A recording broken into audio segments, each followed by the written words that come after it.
Welcome everyone to the Transmission State Working Group's November 6th meeting on cost allocation. My name is Deborah Reynolds and I am your NARUC staff contact person. I'd like to thank everyone for being here. We are recording the presentation portion of today's meeting and we're going to make it available to all of you on the website afterward. Will you please go into the participant list and rename yourself and add your state affiliation. And then if you would open up the chat and post one word with your name next to it that describes transmission in your state, you can have as many hyphens as you want. So it can be a really long set if you'd like. But I'd just like to hear about that. I do encourage everyone to share these meetings with other NARUC members. This is a members working group, and so both commissioners and staff are absolutely welcome, and we encourage you to share it with folks who might also want to attend. So based on input from many of you, the goals of the Transmission State Working Group are twofold. First, to increase your knowledge of transmission issues through peer sharing between the state commissions and through subject matter expert presentations and discussion. And second, to identify gaps in knowledge on transmission issues to design future resources, events, and deliverables. And today, just like last in September, we are going to do both of those things. So for today's agenda, we are going to hear from our subject matter expert, Lauren Azar of Azar Law. She has prepared a presentation for us on how and where states can engage in cost allocation input specific to what's in FERC Order 1920. After the presentation, we will stop the recording and there will be ample time for questions on what she has presented and anything else that occurs to any of you. I'm also particularly interested in any questions about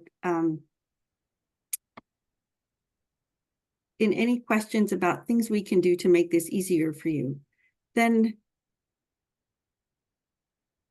before we get started, I believe I had at the beginning of the agenda a pocket for someone to talk about technical assistance. And if I don't, I will just remind all of you that technical assistance is available through, thank you. Thank you, Danielle. I will remind all of you, however, that technical assistance on transmission issues is available from a number of sources. And if you need help finding some of that, you're welcome to contact me, Deborah Reynolds, DREYNOLDS at naruc.org. And now I'm going to turn it over to Lauren Azar, and we're just going to jump right into the meat of this thing. Thank you. Fantastic. Thank you, Deborah, very much, and good afternoon, everybody. I am about to share my screen because, of course, there is a PowerPoint presentation. Let's go ahead and play from the start. All right, you guys can see that, I assume? Please confirm. Yes, all outstanding. Good. All right, so we're going to be talking about Order 1920 today and cost allocation, specifically what your role is in the cost allocation activities that are going to be happening prior to compliance and after compliance in Order 1920. One moment. So, as folks know, Order 1920 provides a transmission planning methodology that all transmission providers need to use. It's a long-term planning methodology using scenario planning. And it also identifies how to evaluate, or they're requiring the transmission providers to essentially design a method on how to evaluate and select projects through that planning process. Now, what the cost allocation pertains to is those projects that are selected under the Order 1920 planning process. We're not going to talk about the planning process today. We're just going to talk about cost allocation.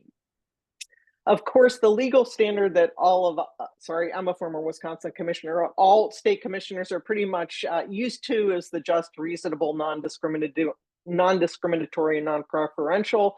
Those are the standards by which we live and die as state commissioners in our own rate proceedings. What's unique with regards to the federal legal standard is the roughly commensurate standard.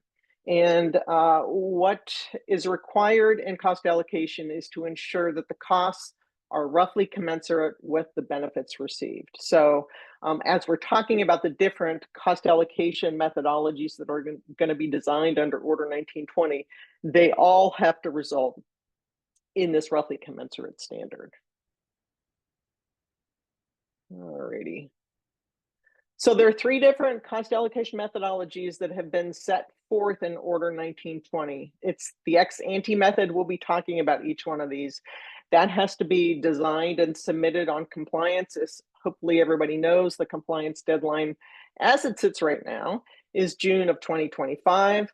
The voluntary funding method is also due on compliance in presumably June of 2025 or later if it's extended. And lastly, the state agreement method, and that would be submitted after the compliance date, and we'll be talking in depth about the state agreement method. So the who. Order 1920 creates a new kind of entity that we haven't had before, relevant state entities. I call them RSEs, so you're going to hear that a lot today. So RSEs are electric utility regulators, like you all, transmission siting authorities, and any other state entities that have been essentially delegated those two authorities. So those all qualify to be an RSE. And to be clear, Order 1920 gives RSEs new authorities and new discretionary authorities that we're going to be talking about today, both before compliance as well as after compliance.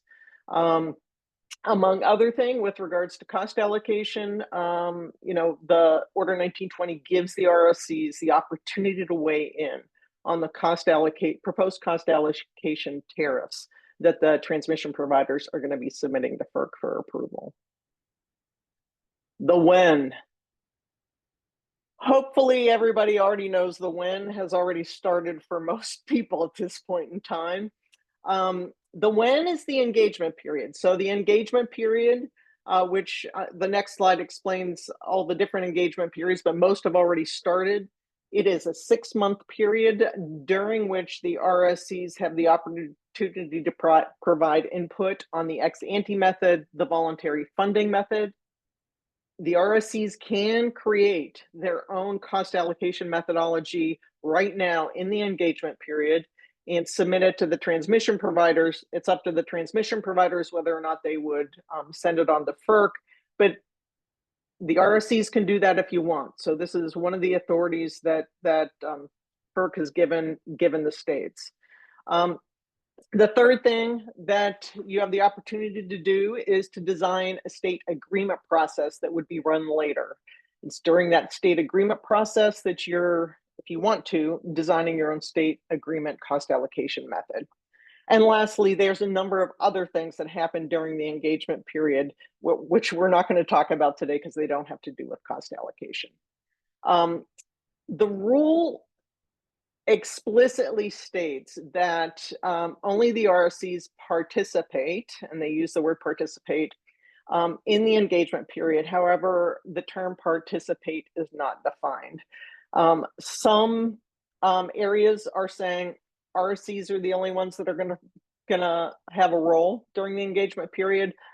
Other regions are actually allowing other kind of stakeholders to listen into the meetings. So that is one of the decisions that the RSCs and the transmission providers need to decide. All right, so here are the engagement periods that have been announced. As I indicated, most have already started. The ones that haven't started is MISO is seeking a year extension, so they haven't started any engagement period. CAISO started, which it is CERTEP, doesn't start until the 14th. Oh, it's New York ISO. Nobody from New York is on, but I was unable to find any information beyond what's on this slide as far as what the New York engagement period is. And I can tell you their largest transmission owner didn't know either. So I suspect there hasn't been a formal announcement. The what. So we've gone through the who, the when, and now's the what. And these are the cost allocation methods that must be filed with FERC on compliance.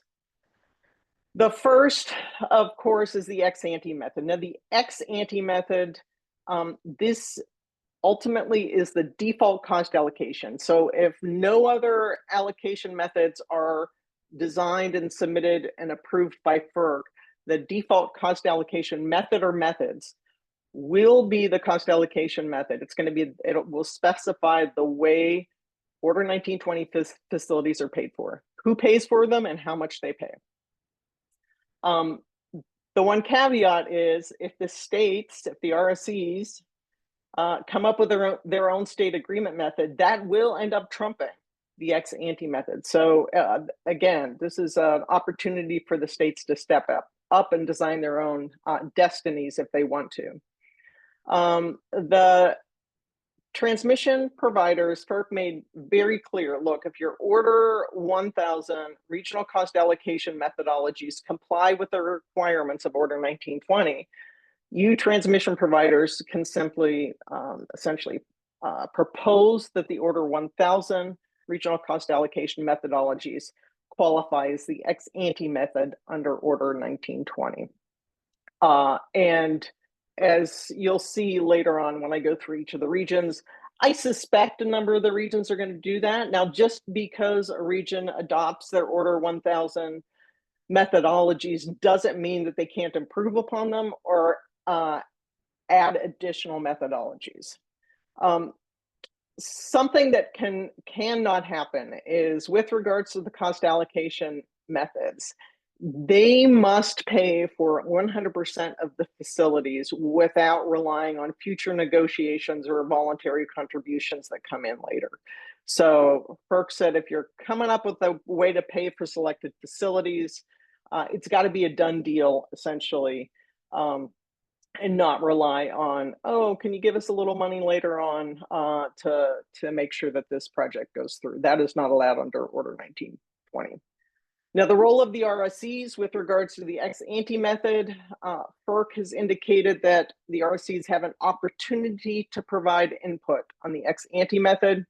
And as I indicated earlier, the RSCs can propose their own ex-ante methods to the transmission providers, but the transmission providers do have the opportunity to reject any method proposed by the RSCs.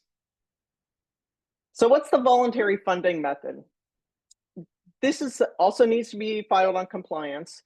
The transmission providers need to provide the opportunity for the RSCs, the states, and interconnection customers essentially to pay for all or part of projects that wouldn't otherwise meet essentially the project qualifications for selection under Order 1920. And one of the ways in which I think about this is, let's just say the BC ratio, there's a requirement of a BC ratio of 1.0, and the states come together and say, no, this line is really important. We want this line to be built. We will pay the additional 0.1 to make sure that the BC ratio is met. So that's an example of voluntary funding method. The role of the RSCs in designing the voluntary funding method that must be submitted on compliance is, FERC used different wording on this one. It says, quote, consult and seek support from the RSCs on this specific type of cost allocation methodology. So this is a little firmer requirement on the part of RSCs to weigh in on the voluntary funding method, presumably because it involves the states potentially helping to pay for some facilities. All right, there's more of the what. This is the what part 2. So what about future cost allocation processes and methods? So this gets a little confusing, but during the engagement period, the RSCs can design a process. So you're in the engagement period right now, you can design a process that's going to be run later. And the process is called the state agreement process. They come up with these so unique and unusual and wonderful names, but I'm just going to call it the SAP. So you guys, you have the authority to design your own SAP, and you submit it to the transmission providers to be submitted to FERC. Once again, unfortunately, the transmission providers can reject your design of a SAP, but we'll talk about that in a minute. There's something you can do to try to minimize that likelihood. But anyway, so you're in the engagement period. You define this. You define the state agreement process that's run after compliance. It's run either before or up to 6 months after the transmission providers select facilities under Order 1920 to be paid. And during that process, again, this is a process, future process, the RSEs or whomever you've designated will be hopefully designing a cost allocation methodology that would trump the ex-ante method. So we got the engagement period. During the engagement period, you're designing a process. The process is run later. And during that later process, you're designing a method to pay for the Order 1920 facilities. Now, on compliance, I'm not going to go into all of these, but this gives you an idea as to what the RSCs are going to need to decide, because these are the components of the state agreement process that will be needed to be submitted to FERC to be included in the tariff. And so it's, oh, I'm getting a echo. You got it. Thank you. So, you've got to indicate when you're going to start this future process. How long is it going to be? How long are you going to try to negotiate for a new cost allocation method? Who's going to participate? Now, only the RSCs can participate during the engagement period, but the RSCs can decide to include others during the state agreement process, during the SAP. What agreement? What constitutes an agreement during a SAP? Are you going to Is it a majority, supermajority, unanimous decisions on what a methodology is going to be? Interestingly enough, you can also split into subregions, and I'm going to use MISO as an example because I live in Wisconsin, and so we have MISO North and MISO South. If the full RSE group during the engagement period says, you know what, the MISO North folks can come up with their own cost allocation methodologies, and the MISO South folks can as well, you would put that right in the compliance filing for the SAP. So in other words, you would allow subregions to be able to negotiate their own cost allocation methodologies for facilities that are located in those subregions. That's the kind of thing that you would be negotiating during the engagement period as to whether or not you were going to allow it, and ask the transmission providers to submit that proposal for the SAP to FERC. Okay, so now we're sort of switching timelines here, because up until now, I've all been talking about pre-compliance. We are now after compliance. We're running the SAP. The folks that the RSCs have decided that would be participating in the SAP are deciding what the new cost allocation methodology is going to be. So this addresses what that methodology is. So I want to say it's simple, but it's not. But it is simple. You got to decide who the beneficiaries are. In other words, who's going to end up paying for these lines, and how much are they going to pay? And you can't, just like in the ex-ante method, you can't rely on voluntary contributions. In other words, future negotiations. You've got to identify to which facilities the methodology applies. Again, going back to the MISO North and MISO South example, if you want to say, look, the MISO South folks can come up with the method for MISO South facilities, you put that right in the methodology as well. And obviously, it's got to be submitted to first, the transmission providers need to agree to submit it to FERC. And secondly, then FERC needs to approve the methodology. And if FERC approves the methodology, it does end up overriding the ex-ante method. So this is a tremendous opportunity for RSEs to stand up and control your own destiny with regards to who pays for regional transmission lines that are selected under Order 1920. Now, we are not going to go into this right now because this, if you're interested, this is a whole nother meeting. But these are examples of the cost allocation methodologies that are used nationwide. The granular approach, it's also called beneficiaries pay. Essentially, you identify very specific beneficiaries using benefit metrics. And so you're identifying beneficiaries with those benefit metrics, and then you're using the benefit metrics to calculate the savings received by those beneficiaries.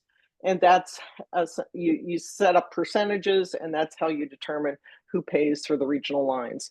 Postage stamp, the rate is the same in a postage stamp allocation over a specific region.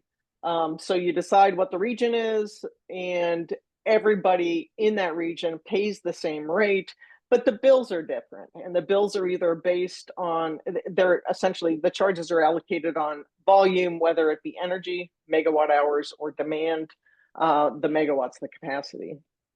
Highway byway, folks have probably heard of that. That's SPP. Costs are allocated depending on how high the voltage is of the lines. And the assumption here is, as the voltage of a line increases, the geographic scope of the benefits, in other words, the more beneficiaries are benefiting from these lines, and the more savings there are. So the higher the voltage, the broader the geographic scope, and the higher the percentage of the postage stamp allocations. License plate. So license plate is completely dependent on the physical location of the investments. Essentially, wherever the investments are, that load serving entity ends up paying for that part of the line. This normally is applied to lower voltage and non-regional facilities, but it is sometimes a component. For instance, it is a component of the highway byway system for those facilities that are really low voltage. And lastly, energy flows. Of course, a new transmission line essentially enables a whole new slew of energy flows on the grid. And talking about the AC grid, mostly DC cost allocations are a little different, which we can also talk about. But for the AC grid, essentially looking at the power flows over the new facility, and that helps you identify who the beneficiaries are, right? So it defines the geographic scope. And you can also get a sense as to, of those beneficiaries, who's receiving the majority of the benefits based on those energy flows. That is all I'm going to say on all the different methodologies, indicating that literally it's a big discussion. We'll just put it that way. As I've alluded to, though the RSCs do have the ability to, number one, design a SAP, a state agreement process, and they do have the ability to design a state agreement method, the transmission providers can reject those proposals and not submit them to FERC unless the RSCs ask the TPs to waive their authority to reject those proposals. So in other words, you can ask your transmission providers, I want to see in your filing at FERC on compliance that you are waiving your authority to reject our proposals. If the TPs agree to do that, you're golden.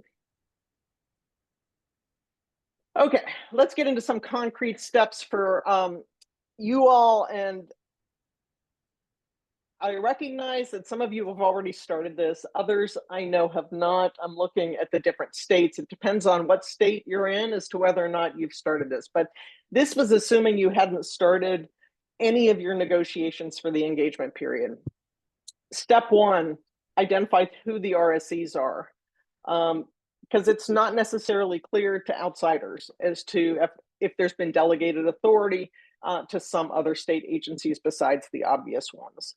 Once you know who the RSCs are and who wants to participate, because frankly, some of the RSCs aren't going to want to, RSCs are not going to want to, aren't going to want to participate anyway, but you got to ask them. So you got to decide about voting eligibility. Some states will have 2 RSCs.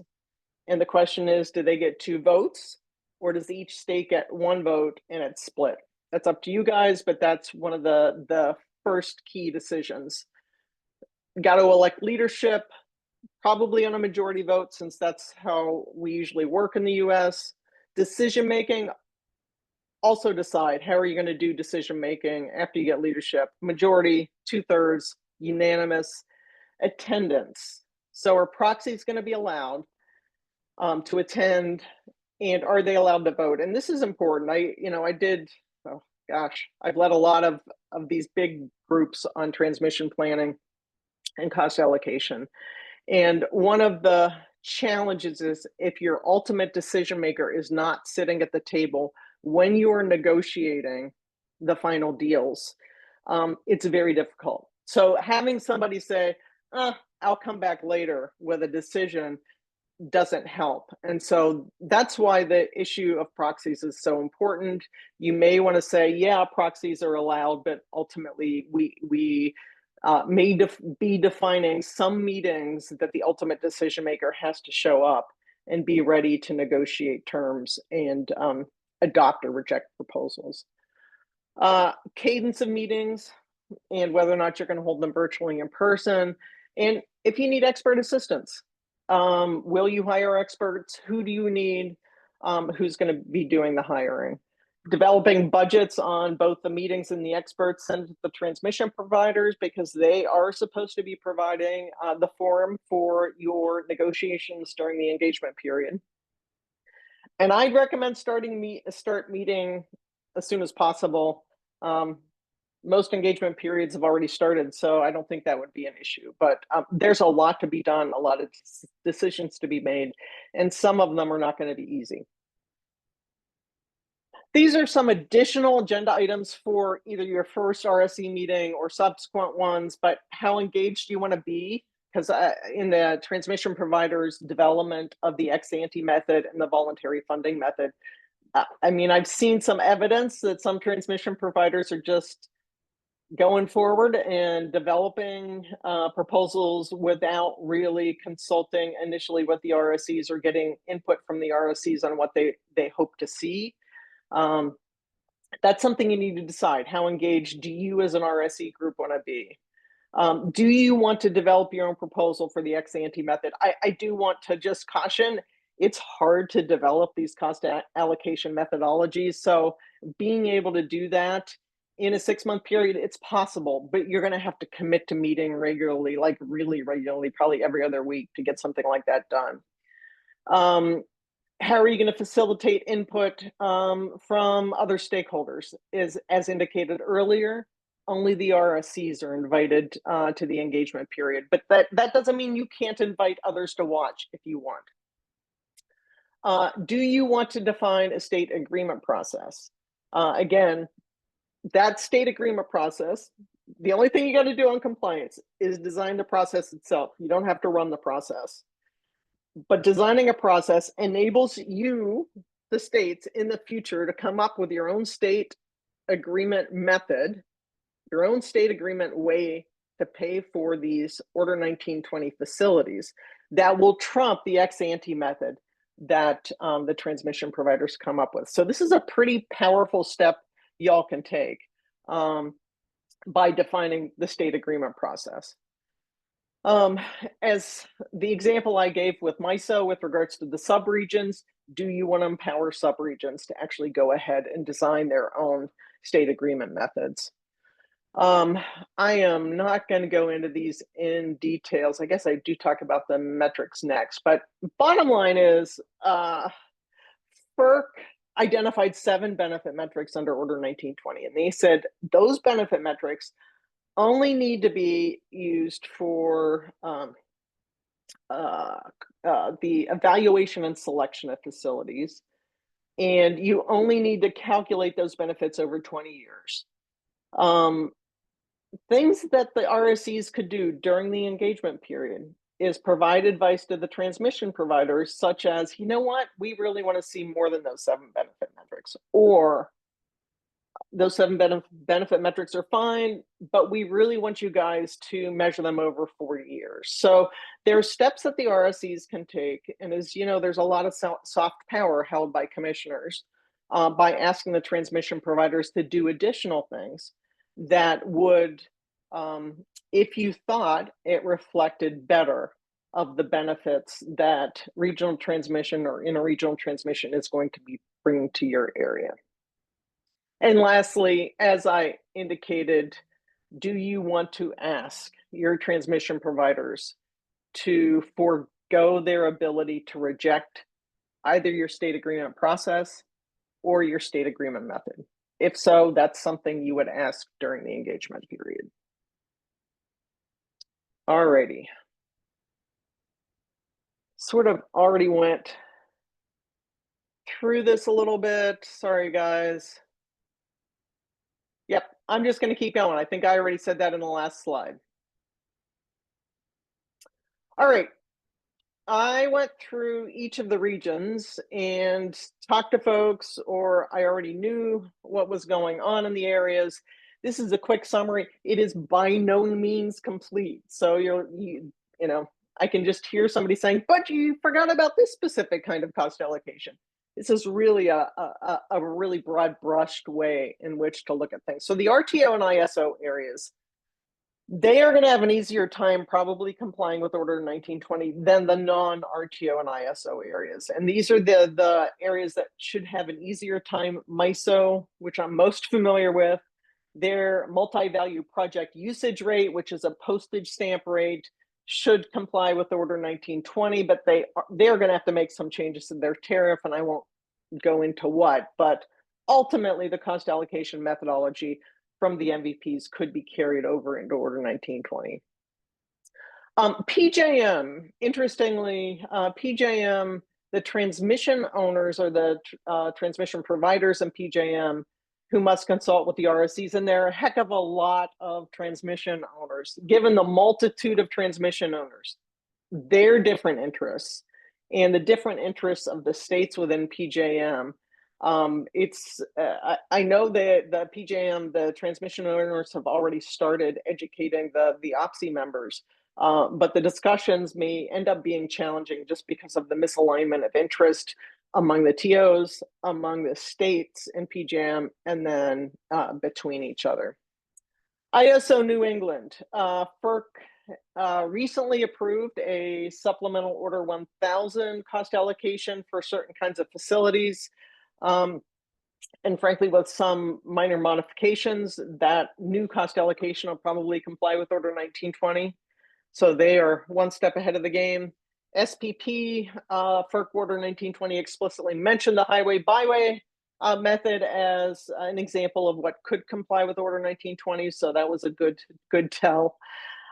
New York ISO, they do have, as an example, I know they've got a variety of cost allocation methods, but their load ratio share methodology for public policy projects is probably going to comply with Order 1920, but they will need to do some changes because FERC is disallowing essentially project types based on public policy, reliability, and economics. They think that will just lead to too much siloing.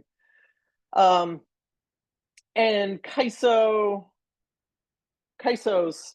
also got a Order 1000 methodology that will likely comply with Order 1920. All right, I know we've got some non-RTO and ISO areas on here, and hats off to those areas because you guys have a big lift in a whole variety of ways. First of all, FERC did in the order explicitly state that they thought all of the 7 benefit metrics could be calculated in non-RTO and ISO planning regions. I can tell you in the Southeast, where there isn't transparency in production costs, I think it's going to be tough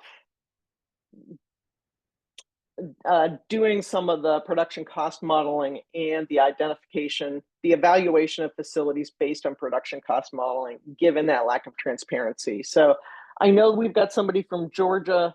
You may have better insight into how they're going to do that, but when I read everything, I got a little bit concerned about that.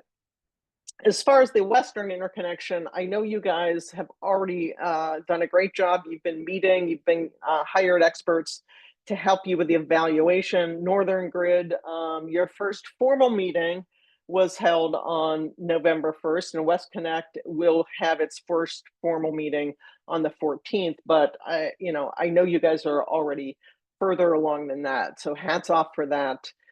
And I guess, one of the questions when I have been talking with people about the Western Interconnect and the Southeast is, do the existing regional planning entities need additional funding or governance changes to essentially carry out the purpose of Order 1920? I don't know the answer to that, but you're starting from a much more basic level and may need to build up a foundation around you before you can take some of these leaps. Alrighty.